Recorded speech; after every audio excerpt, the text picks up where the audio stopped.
the pleasure to present to you Dr. Martin Luther King, Jr.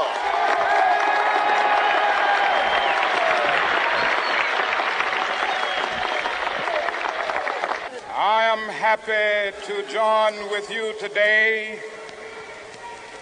in what will go down in history as the greatest demonstration for freedom in the history of our nation.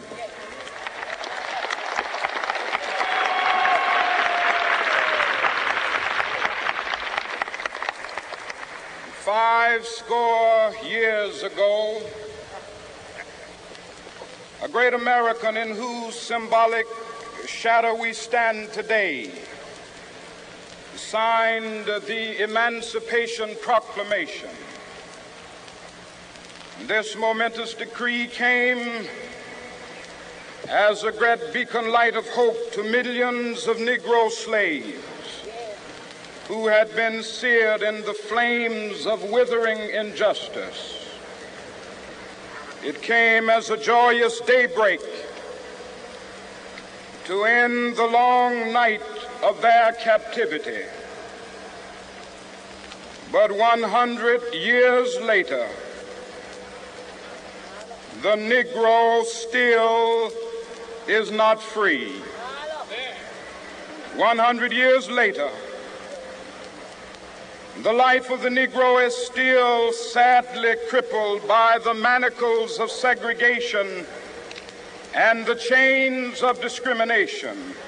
100 years later, the Negro lives on a lonely island of poverty in the midst of a vast ocean of material prosperity.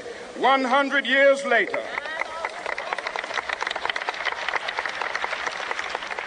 the Negro is still languished in the corners of American society and finds himself in exile in his own land. And so we've come here today to dramatize a shameful condition. In a sense, we've come to our nation's capital to cash a check.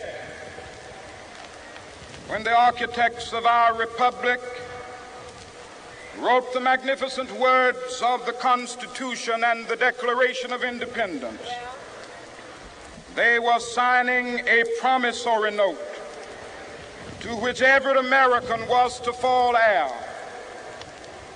This note was a promise that all men, yes, black men as well as white men, would be guaranteed the unalienable rights of life, liberty, and the pursuit of happiness.